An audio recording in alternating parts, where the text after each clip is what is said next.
when you put your hands in it, then you realize, well, this is something can grow out of this. It's just amazing to me when it really comes down to it.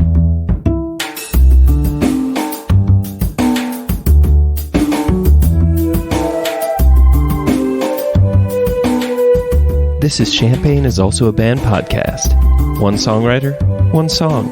I'm Sven, your host for a journey into the music of Champaign-Urbana. Recorded in the Blue Box studio with a songwriter from the Champaign-Urbana music scene, past or present.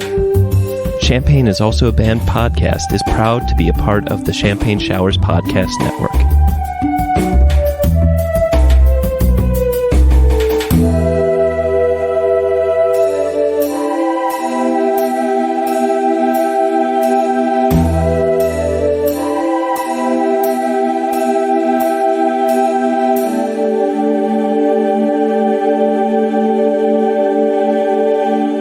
Welcome to Champagne is Also a Band podcast. Today, I have Francis and Thomasin. You may know Francis from such bands as The Failures, Midnight Leg, and their current project, The Joy Machine. And also, you may know Thomasin from such bands as Haki-N'M, Feed the Monarch, and, of course, The Joy Machine. So, Francis and Thomasin, welcome to the show. Thanks for having us. Yes, it's really exciting to be here. Very Excellent. excited, yes. Heard a lot of great things about this place. Today we're going to be listening to the song Herd Immunity from the self-titled album, The Joy Machine. And so without further ado, let's listen to the song.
Welcome back. So My first and favorite question to always ask is, what came first? Was it the music or was it the lyrics? Well, for me, it was the music. It was definitely the guitar riff. That's just the way it came up. Do you typically write music first? Yeah, I spend a lot of time alone in corners with my acoustic guitar, like all hours of the night, and anything and everything kind of just conjures up a melody in my head.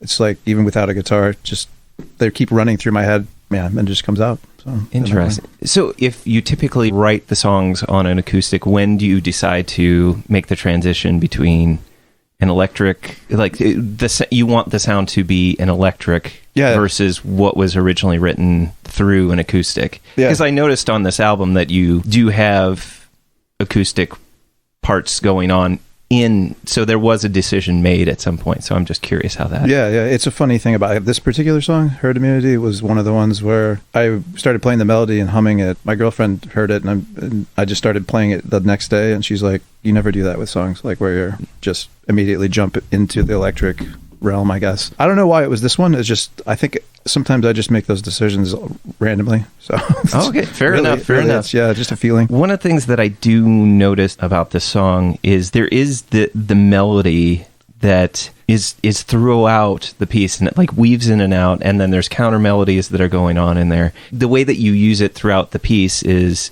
interesting, because at first when you hear it, you think of a very like a folk melody or something that's passed down between people. It feels old, and I mean that in a good way. Like, it's something that somehow reaches people in a, I don't know how to say, like in a very like specific way of like almost like a spiritual or something like that. So so I'm just curious, is that the melody that you're referring to that you started off with? Yeah. Or did it just okay. That just the thing I'm kind of singing throughout the entire verses, where it's da da da. Yeah.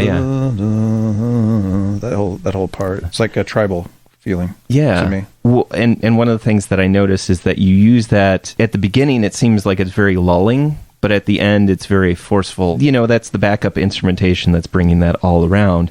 When did you start adding the lyrics to the melody? Like, when did you realize that it was going to be herd immunity, or like, when did you start getting the concept? I was working at a psychiatric hospital, as one does.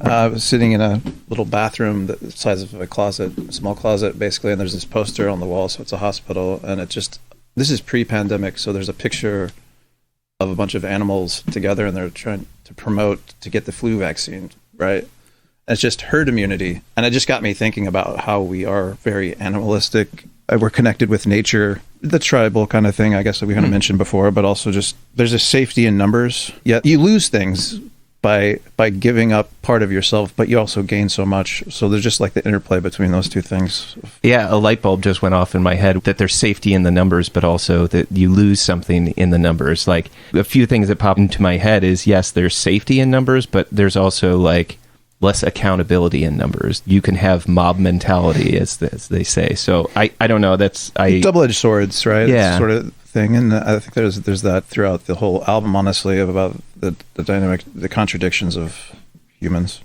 We're all on planet Earth, and we are individuals within the group, and there is a safety in getting, in this case, the actual vaccine.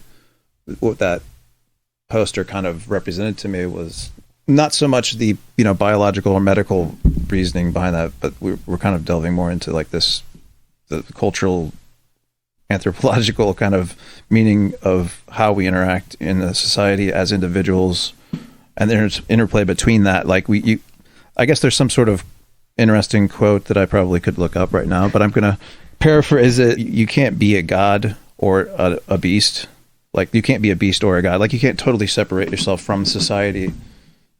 Otherwise, you would be a beast or a god, I guess, is kind of the idea behind that. So it leaves you in a place of just, constant balancing act between those roles, I guess. Thomasin, I wanted to talk about kind of your contributions to this song, and like how that came about. Like, how did you and Francis begin collaborating? Yeah, so it was actually just as simple as I was looking for a band to collaborate with. I had fairly recently graduated high school, and I had never been in a band before. I had jammed with friends and stuff, but I never actually like played any shows or done anything really serious.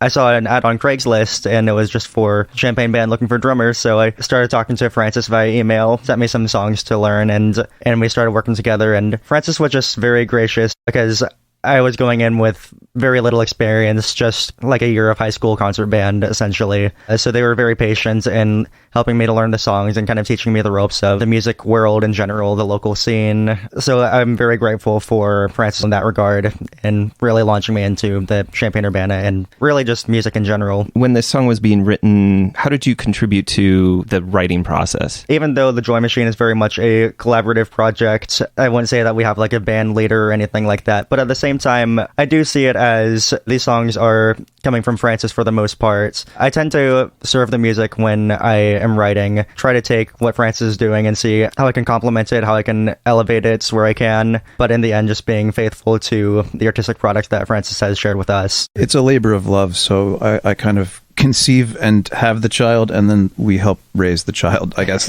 into some sort of, shape and form. It was a totally fruitful experience to just work with different people and have different views on music. That intersection between that is what I want to add to what you just said. It's like the enjoyability of those memories working together. And this song in particular, it's really gone through like a metamorphosis through the time that we've been playing it, because the most of the time that I've been in the band, we've been in the pandemic, of course. I joined the band in 2020, right before everything kind of hit the fan. So we had a lot of downtime in terms of we weren't playing shows, or we didn't really have much else to do except for sit down and tweak the songs. And so initially the structure was pretty similar, but I definitely had a much more straightforward drum beats, and the song was a little bit slower. There wasn't quite as much, I guess, variance in it. As time went on, we started adding like the more broken up pauses in it, and then we added like the interlude sections. But I think that where it really changed the most was actually I took about a year break from the band, and they got a new drummer, Luke Allison. During that time,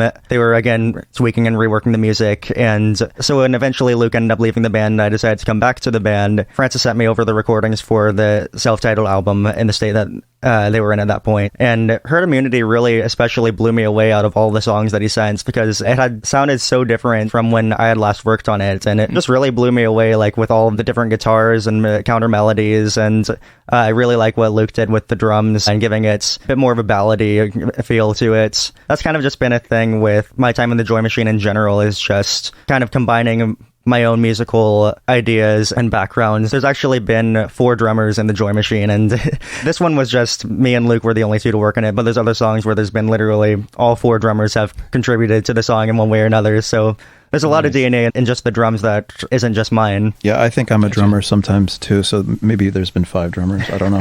Maybe. Who knows? Nice. I find it really interesting that, of course, you do so many plays with the words that in some ways you have to look at the lyrics in words to know exactly which you mean, because when you say faith in sanity versus faith in sanity, unless you're really paying attention to just a little bit of the space, that you don't notice the difference. One of the themes that I like to bring up on the podcast is I find it fascinating when something is repeated, but yet somehow either the context changes, or like just one word changes the whole context. And one good example of this is during your bridge, where and thank you for labeling these, because I always do a terrible job of being like, well, the bridge, they're like, that's the pre-chorus. I'm like, I'm sorry. Constant debate in my own head too. I mean, it does enough of a change to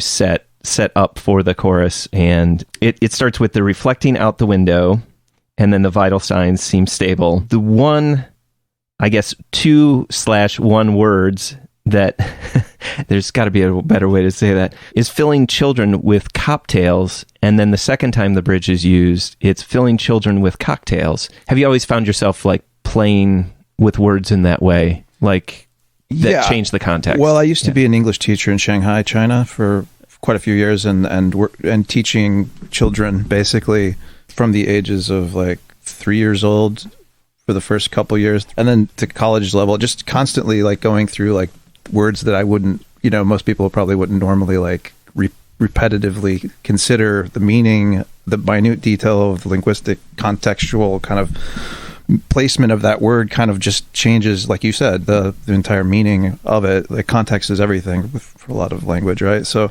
yeah, I mean, I totally get what you're saying, and yes, I do. I think about that a lot. So, but I don't know if I do it, achieve what I'm going for. I mean, even now, I'm like, maybe I could have done this. Oh, yeah. Well, I think that to me has become one of the harder things in songwriting is like, what do you cut out? Because sometimes you do have a song where it's just like the ideas are so clear that it's just a straight line. And then other times it's just like, well, I could do this and I could do this. And by the end, you have like a 20-minute song and it's just like, nobody's going to want to listen to this because it goes all over the place instead of being thorough. You know what I'm saying? Right, exactly, yeah. Herd immunity, I like HEARD. Like half the time I think I mean that, like for some of those lines when I'm actually singing it, but I didn't write it down that way. So okay, like that you've heard about immunity. Yeah, I've heard about immunity, but do we actually have it? I don't know. Yeah. You said that you started off with the melody, which we kind of discussed earlier, but then when does the bridge and the chorus come in terms of, how do you round that out or how do you transition? Yeah, I think the initial melody of the verse came first, and then they're just variations on that melody, kind of, because I do play that kind of leady kind of guitar melody, and it's not exactly right what I'm humming or saying. It's just, and then I layer on. I don't know if you listen closely, like you said, there's layers of other guitars under there. One of them is just mimicking the vocal melody, and then another one's kind of just playing in between as a variation of almost, I don't know, a Spanish ballad kind of thing. When people ask me what a lot of the time when it comes to music, it's like, well, just show me. So it's just like da da da da da da da da da da da. It's hard for me to describe. Yeah. Okay. Da, da, da. It's only on the second verse, but anyway, it's in there somewhere. Right. Yeah. So can taste it. Yeah. What did the inspiration of the chorus come from? Like what?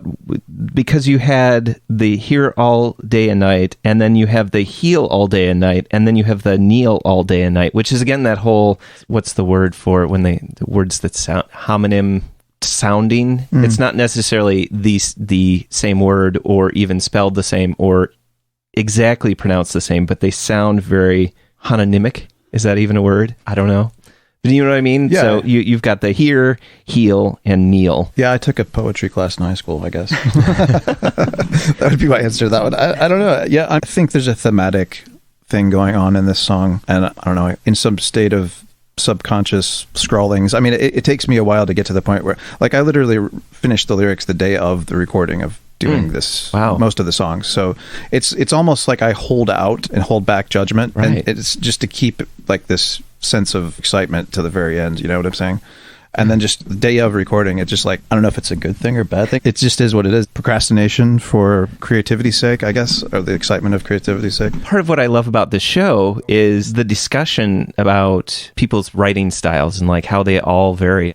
Honestly, it doesn't matter how you get there as long as you get there. That's and like, right, in the exactly. end, you have a finished thing that you're happy with. And so I just find this fascinating because for me, I would have to work on the words and then make sure that works out all right. And then I don't know, but to be able to finish it just before you record it is kind of an anomaly in my mind. But I could see where that would work because you've just written the words and you're still enthusiastic about them. You're like, there's an emotionality to them. So when I think the goal is just when they finally get recorded, it's just there's still a freshness to the tune, you know. I'm not tired of it. Like you said earlier, like some musicians come in here and they're like, don't play the song. I've heard it too many times. It's like, I try to intentionally not finish it until the very end so I don't feel like that when I record it. You see what I'm saying? Yeah. It is a little bit also distressing, if that makes sense. I want to ask about a few of the images that you had, some of the imagery of the reflecting out the window and back to the, in the distance, the fox wails, filling children with cocktails versus when you say later filling children with cocktails. And I'm just curious where that... So what were you envisioning when you wrote those two lines? What were you directly I mean, I can tell you what my interpretation of that would what's help. your interpretation? 'Cause So, that's closer to the truth, probably. Okay.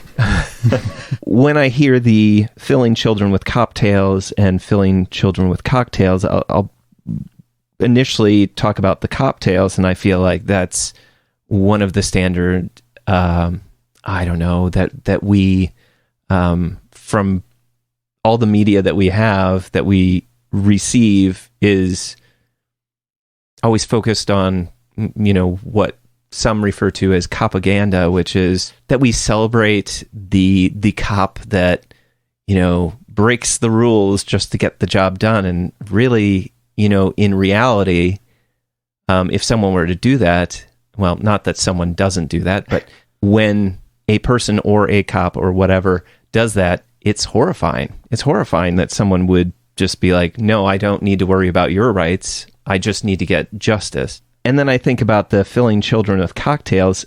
There's a few interpretations that come through my head. And am I going too long? No, okay. It's fascinating. I kind of lean towards the idea of, I think it's funny that we have things such as like the Shirley Temple or these non-alcoholic beverages that sometimes are given to children to make it like this socially acceptable thing that, when everybody's drinking, then you have to have something that resembles or is like a cocktail. So in some ways, I'm thinking about how we kind of train people up to look at alcohol in a certain way. But I feel like maybe I've gone off on a tangent on that. But a little bit, yeah, but a good one. I like it.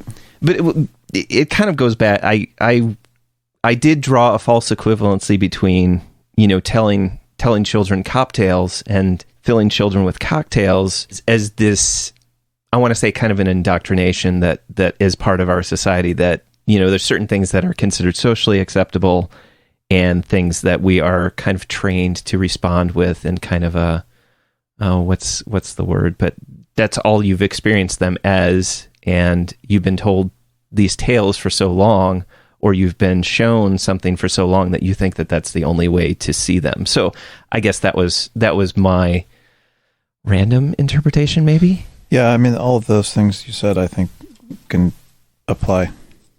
I think of it the same kind of. I mean, just we were talking about wordplay and all that stuff. I mean, there's a lot of different meanings to the word cocktail too. I mean, it's not just alcoholic beverage. If you're listening, get a thesaurus and look up the word cocktail, and you'll understand what we're saying, right? Right. That's how that's kind of how I look at it, just words in general. I'm interested in why you chose in the distance, the fox whales. I mean, there could have been any one syllable animals that you could have put in there, but I'm kind of curious. I mean, I've heard what it sounds like when a fox wails. It's actually a little terrifying. I don't know if sometimes it sounds like a baby crying, or so it's I was just curious if that was part of your interpretation or why you picked fox. I don't like to tell people what to think about it, but I will say this, not to impose my view on anything too much, because to a certain extent, when it was written, when it was done, it could mean something to just anybody differently. Right. What does a fox traditionally within our society represent is kind of what I generally had in mind. I mean, I don't know, Mother Goose comes to mind. I don't know, just stories within broader, I guess, American culture. There's a lot of different variations on the connotations of what that means, even like as it applies to human. If you call somebody a fox, I mean, I don't know. It's used right. disparagingly, and it's also used like, it's kind of deceptive, honestly. I think this is a good time for me to just mention what I think my favorite part of the song is. I think the section right after the first chorus, where it's kind of this eruption and there's a forcefulness to it. And when I mentioned earlier that I feel that melody takes a different characteristic, theme, or impulsion, to me, that's when that theme darkens. It starts off a little mysterious, a little bit like a lullaby.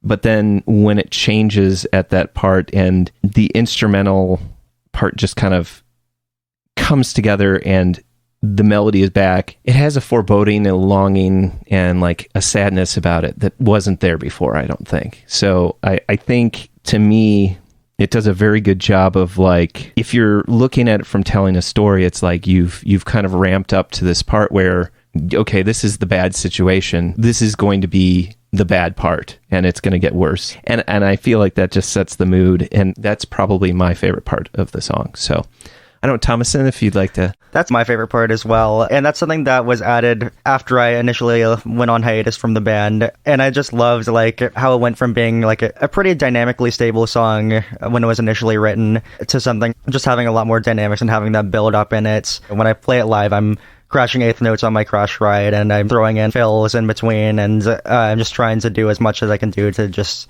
really amp up the drama of that part of the song. So I just really enjoy playing that part. I'm always grinning when I'm playing it. Excellent. Yeah, I mean, I'm going to agree with both of you on that, honestly. I like the dynamics. There's something odd to me sitting here saying how much I like my songs. Like, oh, you know, I mean... but I do like, I mean, I like it. So, yeah. Yes, I do. That part's good, yeah. I know that you hesitate to tell people a little bit, like, you're not necessarily telling people what to think, but sharing your insights. Like, it was interesting when you said something about you thought about how, you know, the good and bad sides to being in a society, in being part of a herd. When that light bulb went off, it's like the whole piece kind of opened up even more for me. It's okay to share, because I feel like that, I still feel like some of my interpretations will still stand. And the great thing about the human brain is you can have those two interpretations like coexist in your brain, and it still means that the song can have life to it and still evolve as someone else experiences new things in order to interpret songs. I'm just throwing that out because I know when you keep doing this, you know, you will probably get more interviews. So I figure Okay. it's okay. And I think it gives people inspiration on their own to write something else. But anyway, I just struggle to get to this fine, you know, it's good, it's bad kind of thing with the songs, because in my mind it's constantly about progression, honing the rock, I guess, or being the river that hones the rock or something like this. It's like it's constantly flowing, so it's kind of like there's no time to, like, I guess sometimes you need to anchor your weights, you know, and stop and smell the roses. Yeah, sure. But I feel like it's an evolving process, and that's uncomfortability about it. I enjoy listening to these things. I love crying and listening to my own music every once in a while, like especially right after finishing it. It's like it's finally done. It's a release. We actually use that word, right? It's a release. We've released the music. You know, it's like it's been behind closed doors and now it's released. You know, exactly. So it's catharsis. Yeah. So I guess I kind of want to ask one last question: is why was this song chosen as your favorite song that you wanted to talk about today? Thomasin and I both discussed kind of like, we went through a list and kind of like, this was the one that stuck out. Had a few people say they enjoyed it. That was what I thought, and I enjoy it. We've said. What do you remember? I think for me, it's also partially just because it's a song that has changed and evolved a lot throughout the time that we've been playing it. I think it just kind of illustrates like how the Joy Machine has like a bit of a legacy with it. It's certainly not just my drums. There's just so many like different drummers, especially, but people in general who have really gone into the creation of the songs. The layers, the depth of, I was even talking about the layers, the depth of meaning to me, writing it, the emotionality behind it as it was conceived, and just the end result, I guess. Still getting an emotional feeling out of it when I listen to it. So some of the other tracks are great too. It's just this one in particular had a lot of emotionality to it. I felt that I want to listen to it more than once, I guess. Nice. Yeah. Champagne is Also a Band podcast is proud to support Jubilee Cafe. Jubilee Cafe is a free weekly meal program at Community United Church of Christ, 805 South 6th Street in Champaign, Illinois. Jubilee Cafe serves a home-cooked meal from 5 to 6:30 each Monday. Their mission is to feed hungry people by cooking healthy, delicious meals and by serving their guests restaurant-style with servers waiting on tables. Jubilee Cafe is open to anyone who cares to eat with them. Because food insecurity among students is so high, they serve students as well as others in and around the Champaign-Urbana community who struggle with hunger. Meals are free to all and will be served each Monday evening. Located in the accessible lower level of the building at 6th and Daniel Streets in Champaign. For more information on the meal or how to volunteer, go to the Jubilee Cafe CUCC Facebook page or email them at jubilee.cafe@community-ucc.org. That's jubilee.cafe@community-ucc.org.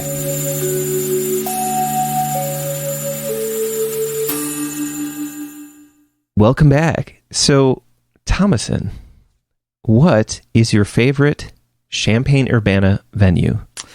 Ooh, my favorite Champaign-Urbana venue. That is tough. I would say my favorite is Waluigi's Mansion in Urbana. It's a little house venue run by like a really great group of college students. I just really love playing house shows because there's just a certain like informality and camaraderie about it. It's less intimidating to play than some of the established venues. You just really feel the energy of the audience, and like it feels like you're more connected, I guess, like because they're right in front of you and everyone is being very interactive, and there's kind of like an unspoken rule where it's like the audience is both there to hype up the performer while the performer is there to entertain the audience. The shows that I've played there have been very, very fun. Oh, I would agree with everything that Thomasin just said. Yeah, really just all of the house venues in Champaign-Urbana, I just really love, like Animal House, Spice Rack. They're just always a good time to either perform or to attend. I went to a really great show at Animal House where Catfish Nation and the Mood Port closed off that show, which was really wild. The band that may or may not be the dark alter ego of Decapitation in the Food Courts, which is, I don't know if you've been following that story, but I'm not familiar with that story, but I mean, I'm familiar with Decapitation in the Food Court, but I just opened Instagram one day and everyone was talking about Catfish Nation and the Mood Port and how they were playing a show at Animal House, and they released this lengthy statement about how they were here to save the music scene from fake emos like Decapitation in the Food Courts, which got a lot of people really up in arms. So Animal House actually had to put out a statement that said, like, guys, it's the same band. They're just playing a prank. Okay. It was one of the stranger things to come out of the scene this year, I think. Nice. But it's such a fun show. That's one thing that I do love about this scene is that, like, as much as I try to pay attention to every single thing that's going on, there's always other things going on, which is just, I don't know. I'm glad post-pandemic, or now that things are opening back up, that there's more things going on. And the fact that I can't keep up with everything is kind of awesome. Francis, go ahead and if you... Oh, okay. Well, in general, like the music scene, if we're just talking strictly of venues, I think it's an interesting area for playing shows. Being in the Midwest, we have all 4 seasons, for example. And I think that affects what's venues doing what and how hard they're putting out the shows versus holding back. It is a lot of dependency on external influences. I don't know about dependency, but more like it certainly influences the ebb and flow of the music scene in this area. You look outside of Champaign, you see cornfields and silence, but then you go inside Champaign-Urbana and there's, again, just a network of just students come in part of the year and then they leave, and then it becomes, I guess, local venue scene. Less house shows generally during the summer. I don't know. I haven't noticed. Yeah, definitely being a college town has really affected the underground scene in particular, and in that the house shows stop for the summer for the most part. And it's also just because like people will come to university and then they'll graduate, so it really kind of forces like a very, I guess, dynamic atmosphere where it's a band might only be around for like a year or two before members have moved on or the lineup has changed or the band has moved away entirely. There's definitely always like new bands coming and going like all the time. It's been interesting to see like in the years that I've been playing around here. Yeah, and for me it's also been interesting just to see the bridge between how university interacts with the music scene that's kind of going on there but more like overlap between that and the local venues and how they work together or don't. For example, right. I've always thought it'd be great to just have more of that, like overlap. I'm not saying that there's not. It could be more, I suppose. Right. That's my view. There used to be a thriving on-campus scene. You had Mabel's and Brothers, and I'm blanking on a few others, but like they were pretty vibrant venues, and even like Canopy Club. You know, those are all kind of in the sphere of the campus town, and then you've got house venues, which are kind of fringe that can be slightly in between the downtown areas of either Urbana or Champaign. And then you've got Champaign and Urbana as their own venues, and sometimes there's just not enough of a connect. And it makes me sad when I see bands that only play house venues or bands that only play venues in either Champaign or Urbana, or, you know, where and then even into campus town, not enough overlap of there musicians. Could be more, and you kind of touched on it, maybe a comfort level kind of thing. But it really is an anthropological kind of study that I'm sure that's already been being done somewhere, where there's a replenishment of new people coming through the university that influence the music scene, and it's just constantly this in an ebb and flow and in and out of this area. I think, which is a great thing. I mean, it's an interesting thing too. It's like complex. Sure. It's complex, and I think that's also the beauty of it is, there's a lot of good venues around here that are kind of bridging that gap. I think like the Rose Bowl's been having shows where they're kind of showcasing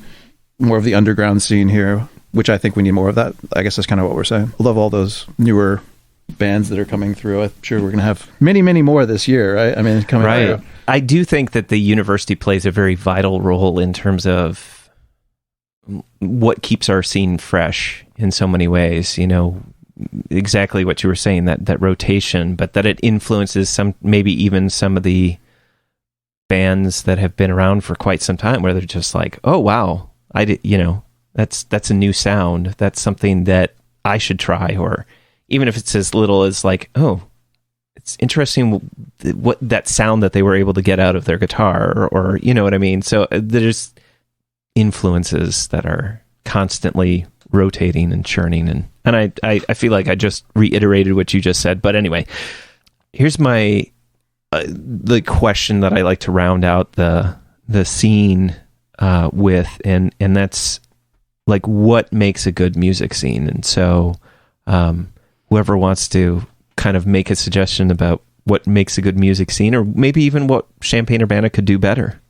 The best thing a music scene can do is just to be, I guess, a supportive environment for all the artists and attendees alike. I think that it's just really important that shows are accessible to both all genres and types of performers, like all diversities of audience members. It can definitely be easy to just start booking like the same core bands, and the same core audiences will come out to see those same core bands. And then there's just like a whole group of people that might feel that they're not seeing themselves represented in the shows that are being set up. Definitely more that can be done in Champaign-Urbana about promoting diversity of people and diversity of performers. But I think that there's also definitely really great strides being made, like especially in the underground scene, to make sure that all types of music are really being represented in the shows.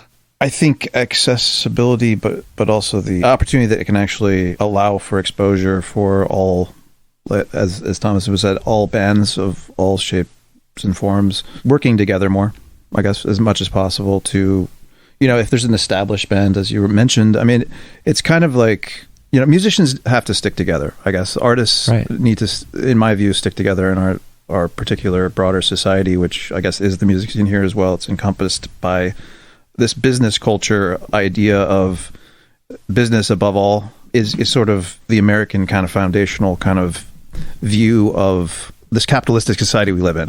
Not to get too deep into that, but sure, art is, to me, again, this is just a broader answer to your question, less valued in American society than it is in, say, like, I don't know, Amsterdam or France, for example. I mean, or Canada even. I mean, there's just more support, I think, for the arts.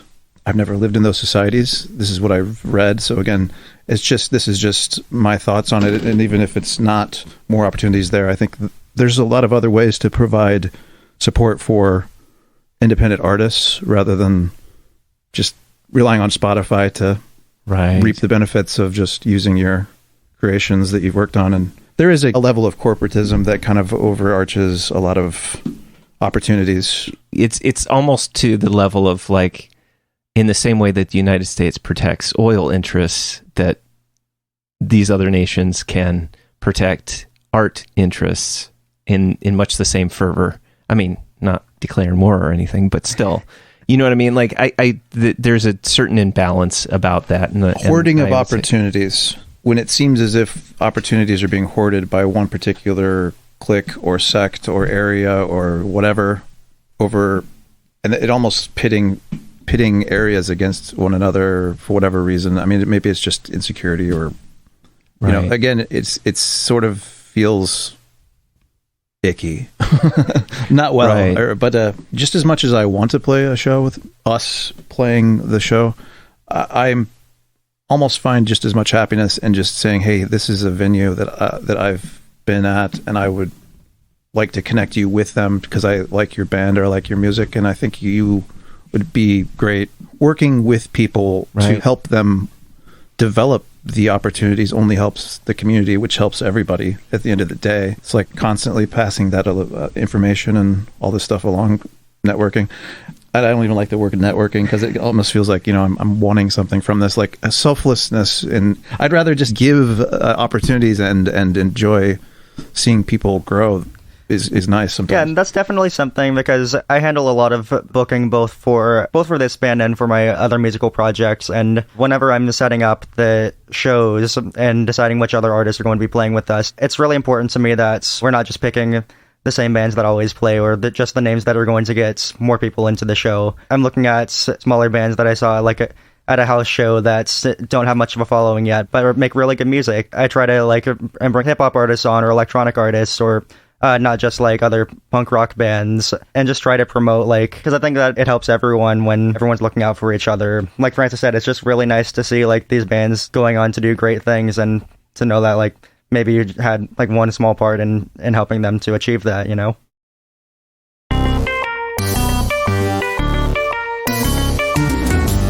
Champaign is Also a Band podcast is proud to support Exile on Main Street. Exile on Main Street, located in the old train station building at 100 North Chestnut Street in downtown Champaign, has been helping to build record collections since 2004. Carrying a wide array of new and used LPs, CDs, and video games. Exile on Main Street has something for just about any music enthusiast and old-school gaming devotee. Exile also hosts regular free live music shows on its stage, so be sure to check out their Facebook, Instagram, and Twitter pages for the up-to-date details on the next upcoming event.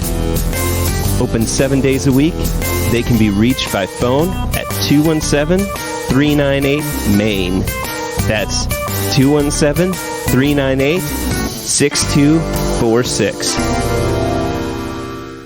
Welcome back. So, Thomasin, what is your favorite non-musical thing or things? Honestly, there's not a lot outside of music, and it was really hard for me to think of an answer. But I'd say that something that I'm definitely passionate about that's unrelated to music is libraries. I've had the opportunity to work in several local libraries, and just realizing how much they are intertwined with community and how being public organizations, everything that is being done is in the mind of how can we help the members of our community, our most vulnerable members and the community overall. There's no pretense of how can we make the most profit or how can we promote our brand the best. It's truly selfless environments, and it's just I find it very fulfilling and very uplifting that there are organizations in our society still that are existing purely for helping people. Do you work for a library now, or? Yes, I work for a library in one of the surrounding small towns. Started working there right out of high school, 2018. I just happened to see a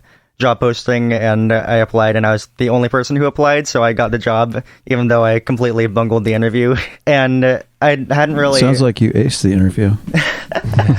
You could... that's a matter of perspective, I guess, but... You got the job. I had gone to that library, in childhood, and libraries in general, especially Champaign and Urbana, so I already had a fondness for them, but it was through my time there, and I still work there to this day, about just over 4 years later now. It just really opened my eyes to that whole world that I just didn't really realize just how beneficial it was. Because especially, in today's world, where we're seeing just an increasing class divide, and so many things are being locked behind paywalls, and so many things are just becoming less accessible in a way. There are fewer public spaces where you can just exist without having to pay a toll, essentially. Having a place that's very much an equalizer, where you can be safe, you can have access to internet resources, people who can help you, literacy resources for children, job resources for adults. Libraries have just grown into this very all-encompassing thing, for better or for worse, for kind of helping to bridge the gap in between the, haves and have-nots, if for lack of a better word.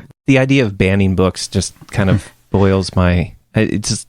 Oh my gosh, don't even get me started. Yeah, I know. I just... Good or bad, the thoughts and ideas of a person written down that someone else can pick up and experience or go through or visualize. And I mean, not to equate this specifically with music as well, because you pick up someone's song and you experience it, and you, good or bad, and you learn, and it's an exercise in empathy. It's an exercise in stepping into someone else's shoes. And I don't know. I totally, I love that. That's a great answer. Yeah, Love that's it. a really cool way of thinking about it.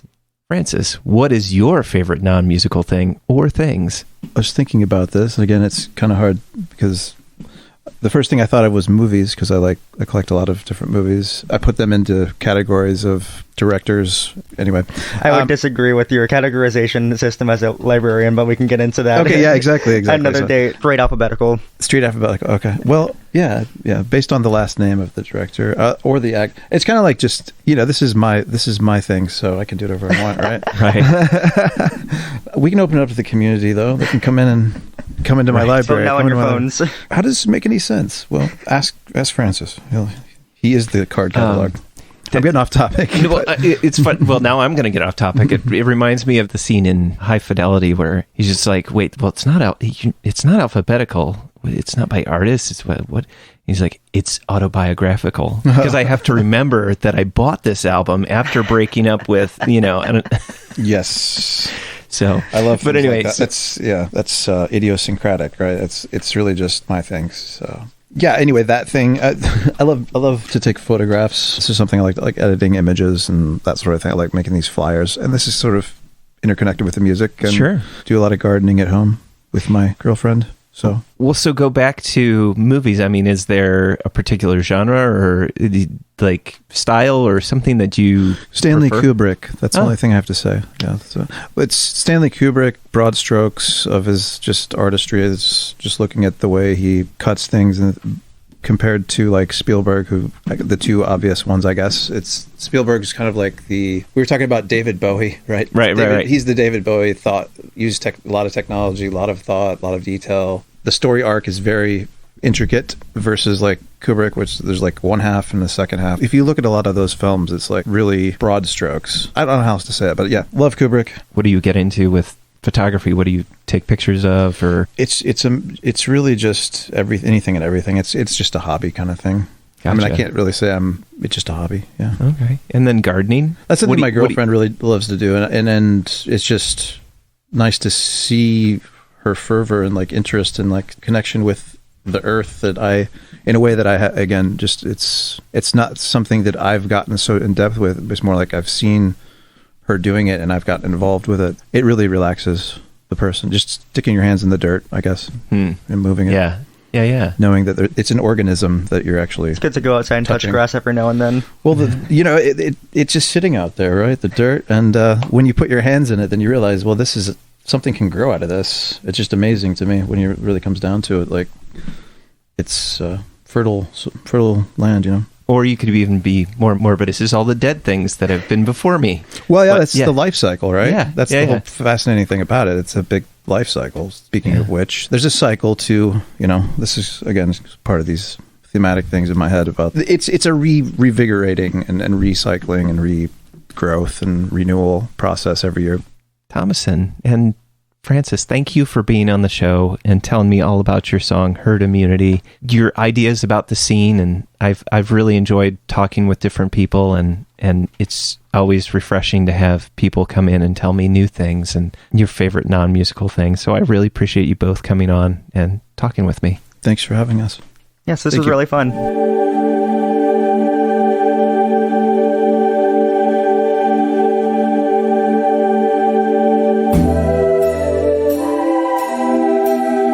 Thank you for listening to Champagne is Also a Band podcast. This is Francis. And this is Thomasin. Reminding you, great music is out there. Go find it where you live.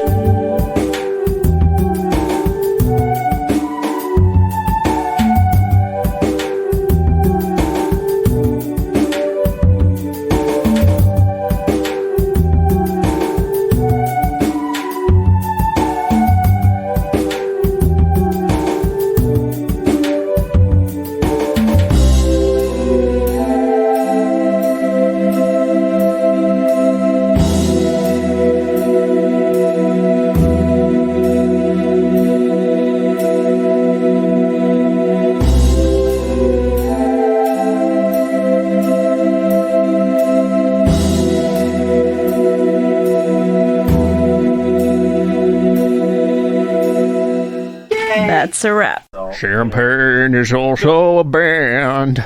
You almost have an NPR voice. It's so good.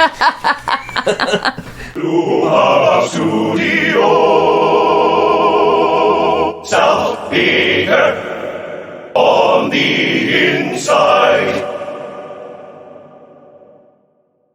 Perfect.